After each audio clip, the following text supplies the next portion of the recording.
বিশ্ব আৰ্টিজিম সচেতনতা দিৱস উপলক্ষে যোৰহাটত পখিলা অনুষ্ঠান আয়োজন। উল্লেখযোগ্য যে সমগ্ৰ বিশ্বতে বিশ্ব আৰ্টিজিম সচেতনতা দিৱস পালন কৰা হয়। বিশেষভাৱে সক্ষম শিশুসকলৰ অধিকাৰ প্ৰয়োজন আৰু সমাজত তেওঁলোকৰ স্থান সুদূৰ কৰাৰ উদ্দেশ্যে এই দিৱসটি বিশ্বব্যাপী উদযাপন কৰা হয়। এই উপলক্ষে ভাৰতীয় জনতা যুৱ মৰ্চা যোৰহাট নগৰ মণ্ডলৰ উদ্যোগত পখিলা নামৰ এক বিশেষ অনুষ্ঠান আয়োজন কৰা হয়।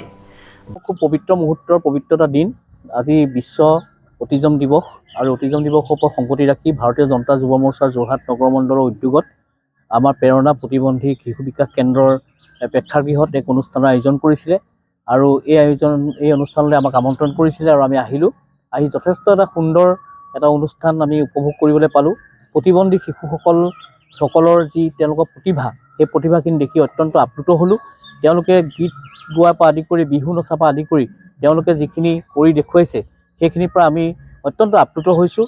আৰু এই প্ৰেৰণা প্ৰতিবন্ধী শিশু বিকাশ কেন্দ্ৰৰ যিগৰাকী স্বত্বাধিকাৰ চাইৰা বেগম বাইদেউৰ মুখেদি গম পালোঁ যে এই প্ৰেৰণাৰ পৰা ওলাই যোৱা বহু ছাত্ৰ ছাত্ৰীয়ে এইবাৰ চৰকাৰী চাকৰি পাবলৈ সক্ষম হৈছে আৰু এইবাৰ মেট্ৰিক পৰীক্ষাটো কেইবাজনো ছাত্ৰ ছাত্ৰীয়ে সুখ্যাতিৰে ইয়াৰ পৰা পাছ কৰিছে।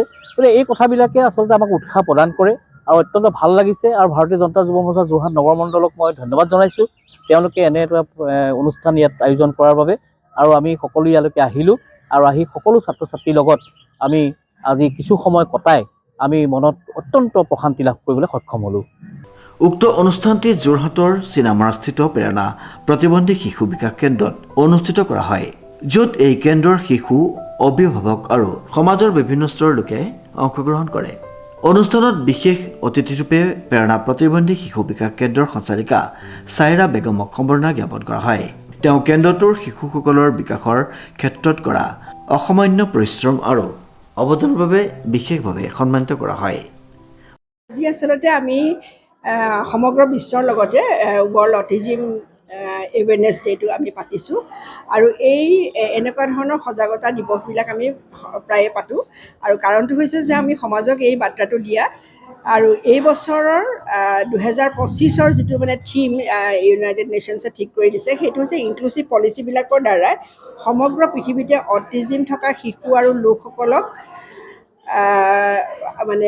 SSG গ'লৰ মাধ্যমেৰে আগুৱাই লৈ যোৱা আৰু তেওঁলোকক যাতে আমি মৰ্যাদা সহকাৰে জীয়াই থাকিব পাৰে, তাৰ কাৰণে এই কথাবোৰ আমি চিন্তা কৰি আজি ৱৰ্ল্ড অটিজিম ডে'টো আমি পালন কৰিছোঁ গোটেই সমগ্ৰ বিশ্বই। তাৰ লগতে আজি আমি সকলোৱে নীলা বস্ত্ৰ পৰিধান কৰিছোঁ।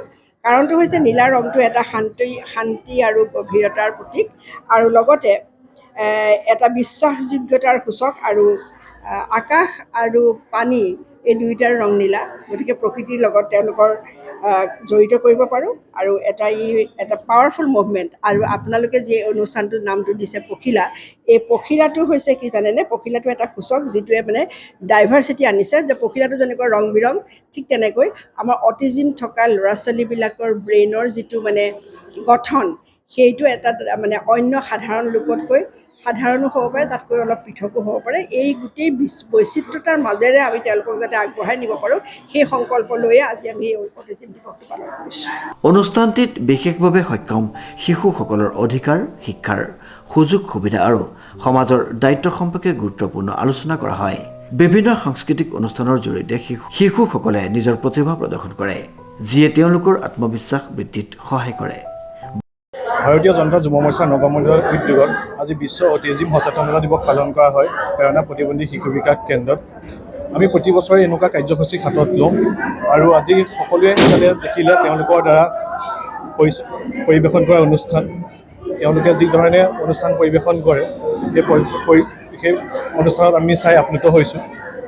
আৰু আটাইতকৈ সুখৰ কথা যে এই বাইদেৱে যিটো অনুষ্ঠান চলাই আছে, ইয়াৰ পৰা কেইবাগৰাকী শিক্ষাৰ্থী ওলাই গৈ চাকৰি পাবলৈ সক্ষম হৈছে। এজন শিক্ষাৰ্থীয়ে এইবাৰ ক্লাছ 10 যিটো এক্সাম হয়, সেইটো এক্সাম শিক্ষাৰ্থীয়ে উত্তীৰ্ণ হৈছে। গতিকে সদায় আমি যি ছাত্ৰ ছাত্ৰী আছে, শিশু আছে, আমি উৎসাহ দিব লাগে, আমি প্ৰেৰণা দিব লাগে, যাতে ভৱিষ্যতে এটা সুন্দৰ ভৱিষ্যত হয়। তাৰ বাবে সদায় আমি আশাবাদী আৰু আমি এই প্ৰতিষ্ঠানটোৰ লগত ভাৰতীয় জনতা যুৱ মৰ্চা নগৰ মণ্ডল আমি সদায়। অভিভাৱকসকলে এনেধৰণৰ কাৰ্যসূচী আগন্তুক দিনবোৰতো অব্যাহত ৰাখিবলৈ আহ্বান জনায়। যাতে সমাজত বিশেষভাৱে সক্ষম শিশুসকলে সমান সুযোগ লাভ কৰে। অনুপম বৰাৰ ৰিপৰ্ট, নিউজ নাও।